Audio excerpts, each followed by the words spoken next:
हमें सुनने को मिलता है लोगों की गवाही, उन लोगों की गवाही जिन्होंने संकट के समय में या बहुत मुश्किलों से निकलते समय या कठिनाई के समय प्रार्थना की और उनको जवाब मिला। और उन गवाहियों को सुन के हमें अच्छा लगता है, लेकिन हमें ये भी पता है कि हमारे बीच में ऐसे लोग हैं जो बहुत समय से कुछ बातों को लेके प्रार्थना कर रहे हैं, लेकिन अभी तक कुछ हुआ नहीं।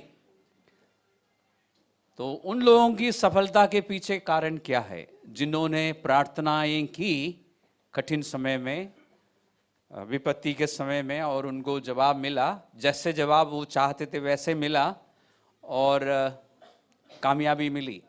तो उस कामयाबी के पीछे क्या राज है, जानना अच्छा होगा ना। सबके मन में इच्छा होगी कि हमें पता चले, और पवित्र शास्त्र में है। पिछले संडे हमने इस बारे में थोड़ी सी चर्चा की।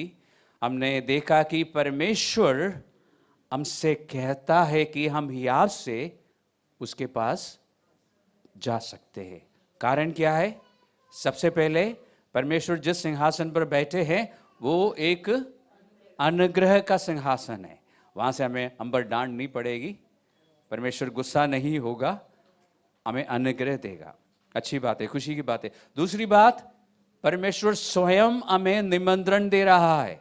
ही इज इनवाइटिंग अस कि आओ मेरे पास, कि आपसे, इसलिए हम जा सकते हैं। जब परमेश्वर हमें निमंत्रण देता है और हम जाते हैं तो परमेश्वर हमें ठुकराएगा नहीं। ये बहुत आश्वासन की बात है ना। सोचिए इस बारे में। और तीसरी बात, हमने देखा कि परमेश्वर हमें अनुग्रह देता है, और जो करुणा हमें चाहिए, हमारी अपनी गलतियों के कारण, अपनी कमजोरियों के कारण हमें जो करुणा की ज़रूरत है वो परमेश्वर हमें देता है। हमने पिछले बार इस बात पे भी चर्चा की कि परमेश्वर के पास जाते समय हमें अपने मन में ये महसूस करने की ज़रूरत नहीं है कि हम परमेश्वर से कुछ पाने की योग्यता नहीं रखते। ये हमें महसूस करने की ज़रूरत नहीं है। पवित्र शास्त्र में पहला यूहन्ना का तीसरा अध्याय का 21वां पद में एक बात लिखी है इसी बात को लेके।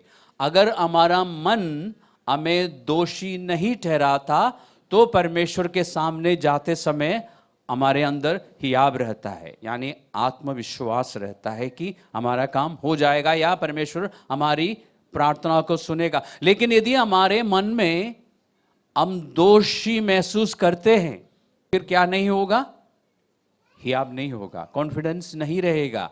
और ये जो मन में दोषी महसूस होना जो है, आप खोल के पढ़ सकते हैं पहले यूहन्ना 3 का 21 में लिखा है कि हे प्रियो, यदि हमारे मन हमें दोष ना दे तो हमें परमेश्वर के सामने हियाव होता है। इसका मतलब अगर मन कहता है कि तू दोषी है तो फिर हियाव नहीं रहेगा, हियाव टूट जाता है।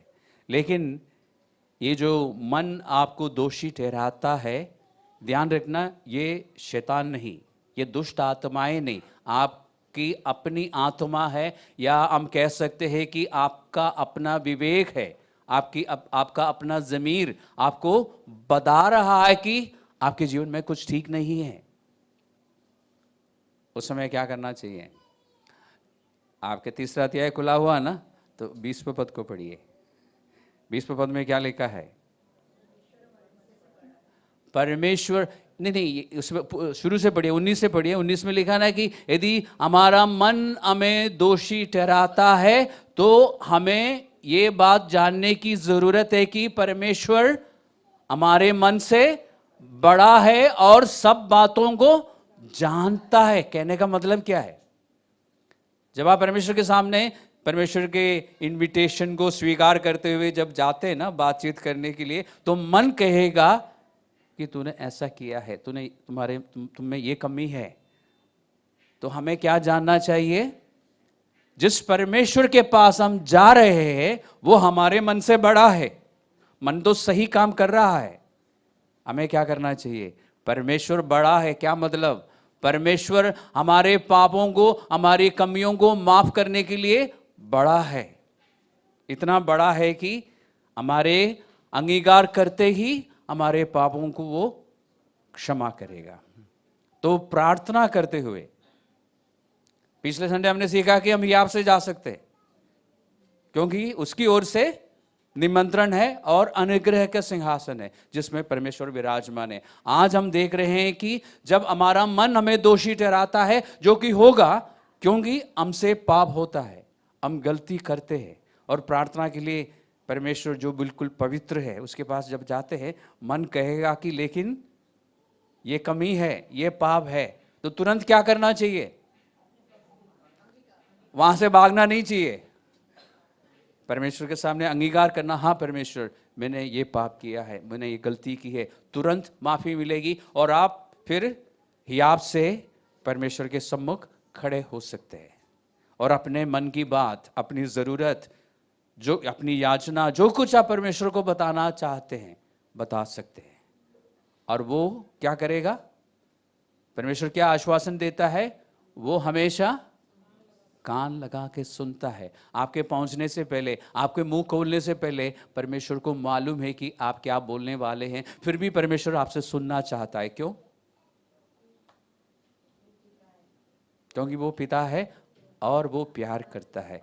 जैसे हम अपने बच्चों की बात सुनना चाहते हैं ना, बच्चे बहुत सारी बातें, बच्चे जब छोटे थे, बड़े होने के बाद कम बात करते, जब बच्चे छोटे थे बहुत बातें करते थे और हमारे पास समय होता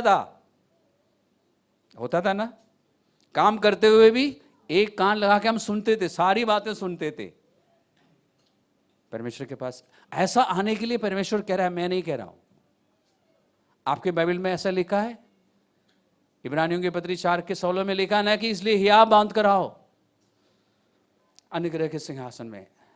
ये हमें हर रोज करना चाहिए, चाहे कुछ भी होता रहे हमारे जीवन में और कितना भी गुनाह क्यों ना हो हमारे जीवन में, कितना भी पाप क्यों ना हो। मैं नहीं कह रहा हूं कि आप पाप करते रहो, मैं कह रहा हूं कि आपके अपने पापों के बावजूद जब आप परमेश्वर के पास जाते हैं तो हियाब से जाओ, जाना जरूर और बात करो। और जब आत्मा, पवित्र आत्मा की सहायता से आपको बताएगा कि आपके अंदर ये पाप है, तो तुरंत अंगीकार करो और आगे बढ़ो। अपनी सारी बातें प्रभु के सामने रखो और विश्वास ये याद रखो कि परमेश्वर मेरी बातों को सुनेगा और मुझे फिर जवाब देगा। मैं नहीं कह रहा हूं कि परमेश्वर आपके पापों को नज़रअंदाज करेगा, बिल्कुल भी नहीं करेगा, लेकिन आपके पापों को, उन पापों को जो आप अंगीकार करते हैं, परमेश्वर ज़रूर माफ़ करेगा और आपको फिर से धर्मी बनाएगा, फिर से शुद्ध करेगा।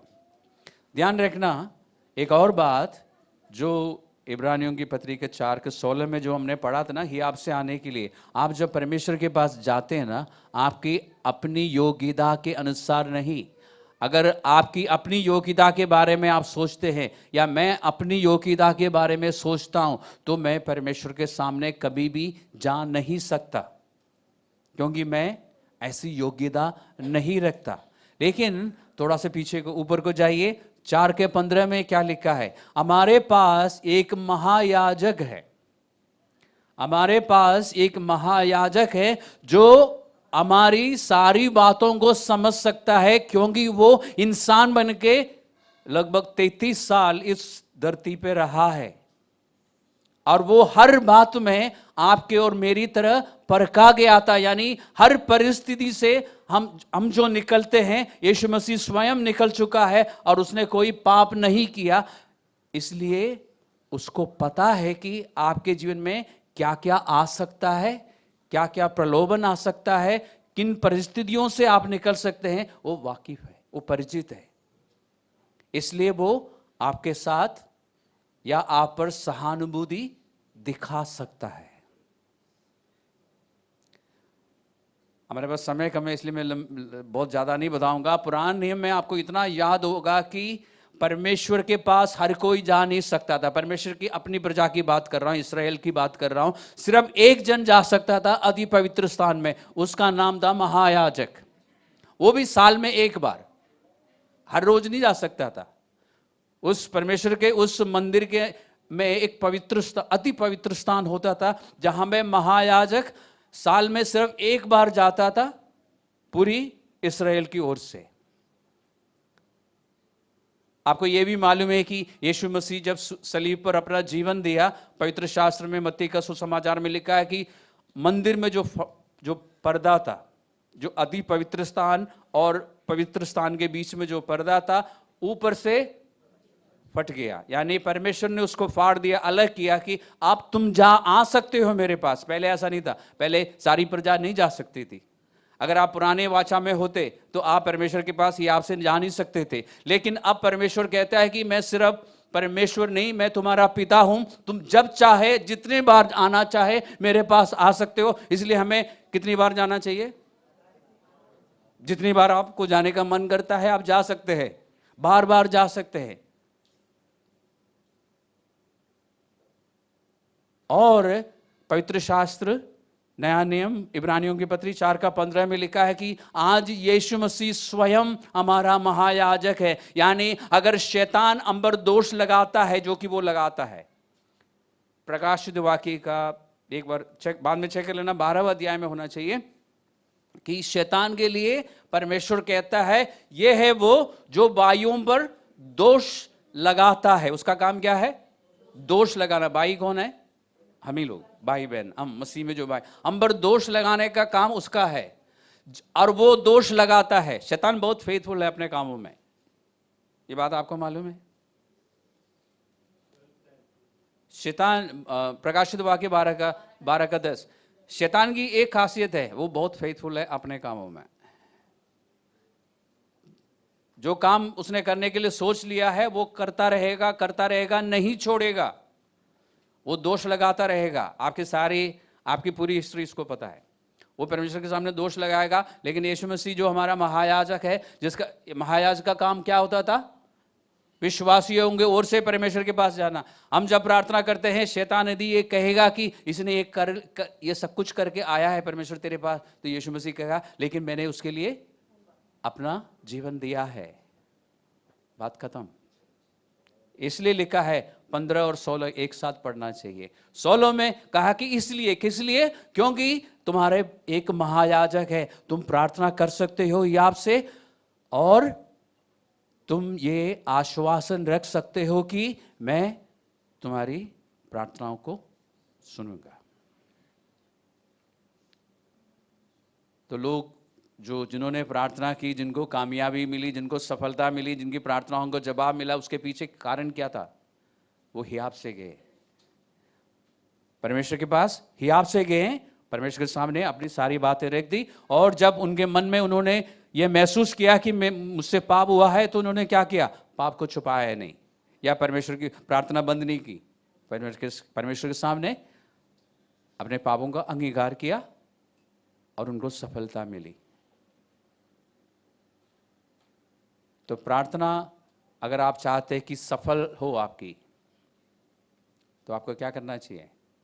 कि आपसे पिता के पास जाना चाहिए, ये जानते हुए कि जिस परमेश्वर के पास मैं जा रहा हूं, मैं जा रही हूं, वो मेरा पिता है और वो अनुग्रह के सिंहासन पर है, और वहां से मुझे अनुग्रह और करुणा दोनों मिल सकते हैं। और वो मुझे बुला रहा है, इनविटेशन है मेरे लिए, अनलिमिटेड टाइम्स, जितनी भी बार आप जाना चाहे जा सकते। दूसरी बात, पवित्र शास्त्र में मत्ती का सुसमाचार का 21वां अध्याय 22वां पद, वहां लिखा है कि जब हम प्रार्थना करते हैं, जब हम परमेश्वर के पास इस रीति से जाते हैं और अपनी बात परमेश्वर के सामने रखते हैं, तो हमें विश्वास करना चाहिए कि जो कुछ हमने मांगा है हमें मिल जाएगा। ये कहना बहुत आसान है ना? कहना बहुत आसान है, हमारे लिए पढ़ना आसान है कि हम विश्वास करें कि जो कुछ हमने मांगा है हमें मिल जाएगा। लेकिन ये प्रभु यीशु मसीह ने स्वयं कहा है, इसलिए हमें विश्वास करना होगा। ऐसा विश्वास कैसे आ सकता है?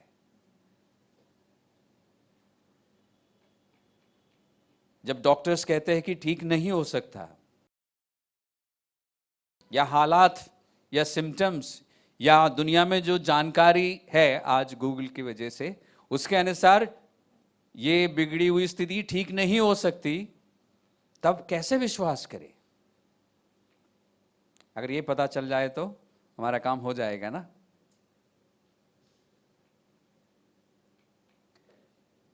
पहले यूहन्ना 5:14 आप जानते हैं, आपको जाने की जरूरत नहीं है। वहां भी लिखा है कि अगर हम परमेश्वर की इच्छा के अनुसार कुछ मांगते हैं तो हमें मालूम है कि हमें मिल जाएगा। हमारे अंदर ये कॉन्फिडेंस है। तो विश्वास करने के लिए आपके पास क्या होना चाहिए? परमेश्वर की प्रतिज्ञाओं के अनुसार आप यदि विश्वास करते हैं तो आपको 100% मिल जाएगा। एक दूसरी बात, रोमियो की पत्री 10:17 आप खोल के एक बार पढ़िए। ये भी आपके लिए परिचित वचन है। उसमें लिखा है कि विश्वास जो है, 10:17 पढ़िए।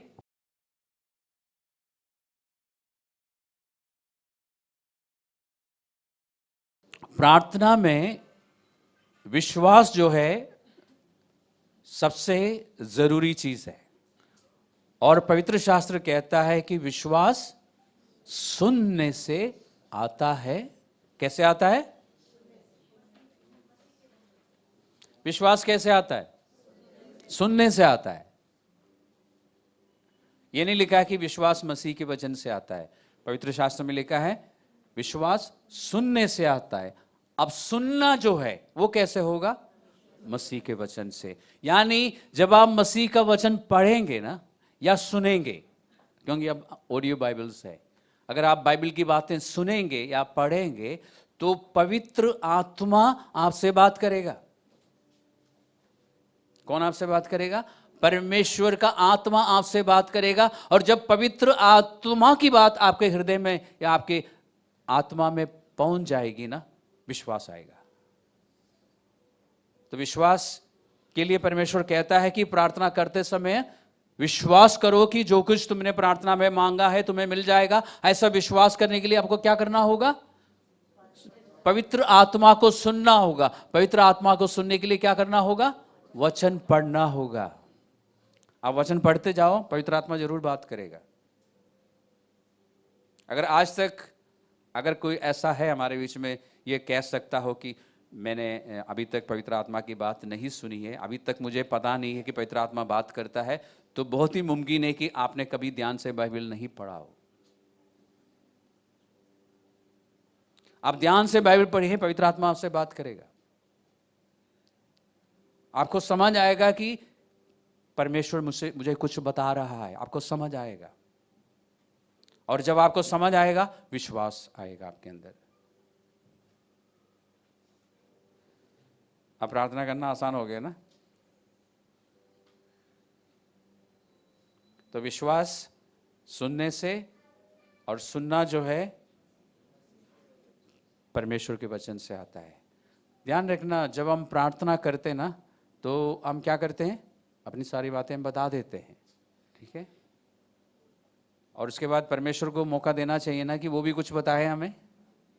उसके लिए हम ज़्यादातर इंतज़ार नहीं करते, है ना? हमारे पास बहुत सारी बातें होती है, हम बताते हैं, बिल्कुल ठीक करते हैं, लेकिन फिर हमें परमेश्वर से सुनना चाहिए। इसलिए मैं आपको एक तरीका बताता हूँ। प्रार्थना, परमेश्वर ने कहा ही आपसे मेरे पास आओ, आप जाइए ज़रूर, लेकिन जाने से पहले, प्रार्थना करने के लिए मुंह खोलने से पहले थोड़ी देर बैठ के बाइबल पढ़िए।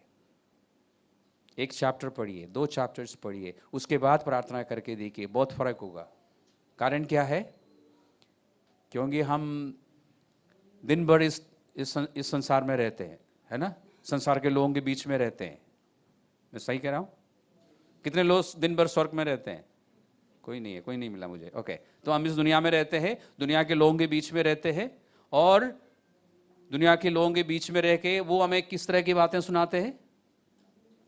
दुनिया की बातें सुनाते हैं। ओके, और बहुत सारी बातें हमारे मन के अंदर जाके बैठ भी जाती है। यानी दिन भर चारों तरफ से हम पर आक्रमण होता है बातों के जरिए। या फिर अगर हम काली तो बैठते नहीं, अब हम, है ना, हमारे हाथ में क्या होता है? ठीक है, सबको पता है, सेल फोन होता है, और वो चलता रहता है। तो कुछ ना कुछ जानकारी हम तक पहुंचती है। या तो हम कुछ देखते हैं आंखों से, या हम कुछ सुनते हैं और देखते हैं, एक साथ दोनों काम करते हैं, और ये सारी बातें जाके हमारे मन में बैठ जाती है। हम सोचते हैं कि नहीं, मैं बहुत स्ट्रांग बिलीवर हूं, हम ऐसा सोचते हैं, है ना, मुझे कोई फर्क नहीं पड़ेगा। फर्क पड़ चुका है, क्योंकि जो कुछ आप जो भी ट्यूब में देखते हैं ना, यूट्यूब हो या गॉड ट्यूब हो, जो भी चैनल में आप देखते हैं अपने फोन में, और जो कुछ आप सुनते हैं, वो उसका असर आप पर पड़ता जरूर है। ये सब कुछ करने के बाद रात को आप बेड पे जाके बैठते हैं कि अब मैं प्रार्थना करूंगा, पता नहीं क्या क्या आप बोलते हैं, लेकिन कोई विश्वास नहीं होता। क्यों? क्योंकि दिन भर जो आपने देखा है और जो सुना है वो असर कर चुका है। उन बातों से विश्वास नहीं आएगा, क्योंकि वो परमेश्वर के बिल्कुल खिलाफ जाती है। विश्वास करने के लिए पवित्र शास्त्र पढ़ना है, ताकि परमेश्वर से हम सुन सके। इसलिए प्रार्थना करने से पहले, चाहे सुबह हो या रात को हो या दिन में हो, दोपहर को हो, आप प्रार्थना करने से पहले थोड़ी देर बाइबल पढ़िए। आपको पता चलेगा कि आपके अंदर कुछ हो रहा है। उसके बाद प्रार्थना कीजिए। इसलिए आज से आप ये ध्यान रखना, बाइबल पढ़ना फिर प्रार्थना करना। और ये नहीं है कि आपने एक चैप्टर पढ़ा, 2-3 चैप्टर पढ़ो, जब तक आपको कुछ सुनाई नहीं देता, उसके बाद प्रार्थना कीजिए। फिर देखिए प्रार्थना का जवाब कैसे नहीं आता। क्योंकि उसके बाद जब आप प्रार्थना करेंगे ना, आप बहुत कम बोलेंगे परमेश्वर से, क्योंकि आपको पता होगा कि क्या बोलना है और क्या नहीं बोलना है। आपको यह भी पता होगा कि जो मैं मांग रहा हूं यह परमेश्वर की इच्छा के अनुसार है या नहीं। इसलिए आप बहुत एडिटेड वर्जन में प्रार्थना करेंगे, बहुत काम की बात करेंगे, और आपको पता है कि हो जाएगा। आप, और बहुत ही मुमकिन है कि आपकी प्रार्थना समाप्त करने से पहले, जो आप समाप्त कैसे करते हैं? आमीन करके नहीं, यीशु मसीह के नाम से। क्या मतलब है इसका? जो हमने इब्रानियों की पत्री 4:15 में पढ़ा था ना, कि हमारा एक महायाजक है, उसका मतलब यही है। हम सोचते हैं कि हमारे प्रार्थना खत्म होते ही, खत्म समाप्त करते हैं, हमें यह बोलना जरूरी है कि यीशु मसीह के नाम से। परमेश्वर ने नहीं कहा। परमेश्वर ने कहा जो कुछ तुम मांगते हो यीशु मसीह के नाम से मांगो। तो हमने ये समझा कि हमें लास्ट में ये लगाना जरूरी है, क्लोज। आप लगा सकते हैं, कोई बात नहीं, लेकिन इस बात का मतलब है कि यीशु मसीह की वजह से आपको मिलेगा, यीशु मसीह के कारण आपको मिलेगा। आप अपनी हैसियत से जाएंगे ना, कुछ नहीं मिलेगा। आप जब परमेश्वर के पास जाते हैं ना, अभी हमने पढ़ा ना, सुना ना, कि हमारे अंदर पाप होते हैं और हमारा मन हमें दोषी ठहराता है, लेकिन परमेश्वर पता है क्या देखता है? यीशु मसीह की धार्मिकता जो आपको दी गई है। आपके पापों को नहीं देखता परमेश्वर। यीशु मसीह की वजह से आप जा सकते हैं। इसलिए आप जो प्रार्थना के अंत में लगाते हैं ना, यीशु मसीह के नाम से आमीन, इसका मतलब यह है, यीशु, आप अपने आप को समझाइए, यीशु मसीह की वजह से मैं मांग सकता हूं, यीशु मसीह के वजह से मैं ही आपसे जा सकता हूं। बहुत सारे पाप कर चुके हैं आज शाम तक, लेकिन फिर भी साधारण भाषा में बता रहा हूं, चौड़ा होकर जा सकता हूं, परमेश्वर के सामने आके खड़ा हो सकता हूं, सिर झुकाने की जरूरत नहीं। क्यों? यीशु मसीह के नाम से, यीशु मसीह की वजह से। और यही हमारे मन में हियाव है। क्यों? क्योंकि हमारी कमी हमें मालूम है, हमारी कमजोरियां हमें मालूम है, और हमारे पाप कम से कम आज का तो याद है, कल का तो भूल गया होगा, पवित्र आत्मा की हेल्प चाहिए, लेकिन आज का तो याद है। फिर भी हम हियाव से जा सकते हैं। किस लिए या क्यों? यीशु मसीह की वजह से। तो परमेश्वर ने जब कहा ना कि यीशु मसीह के नाम से मांगना, इसका मतलब यह है यीशु मसीह के कारण तुम जा सकते हो, मांग सकते हो और प्राप्त भी कर सकते हो। तो आज के बाद हमारी प्रार्थना कुछ और होगी, अलग तरीके से होगी। कोशिश करके देखिए, ट्राई करके देखिए, मैं यूं ही कह रहा हूं या ये काम करता है कि नहीं। आज रात को जब आप प्रार्थना करेंगे ना, थोड़ा सा जल्दी बैठ जाना, क्योंकि 2-3 चैप्टर पढ़ना है, ठीक है? और नींद आते ही बिल्कुल मत बाइबल पढ़ना, आपको बिल्कुल, फिर आप सो जाएंगे और आपको ऐसा लगेगा कि पूरी बाइबल पढ़ डाले। इसलिए बाइबल पढ़िए, प्रार्थना कीजिए, और ध्यान रखिए यीशु मसीह की वजह से आपको मिलेगा, यीशु मसीह की वजह से आपको मिलेगा। क्योंकि आपने और मैंने एक अच्छा काम किया बहुत समय पहले। जब हम तक सुसमाचार पहुंचा, जब हमें सुनने को मिला कि हम पापी हैं और यीशु मसीह ने हमें पाप से छुड़ाने के लिए क्रूस पर अपना जीवन दिया, ये बात जब हम तक पहुंची, हमने विचार किया, ज़्यादा विचार नहीं किया, विश्वास आया।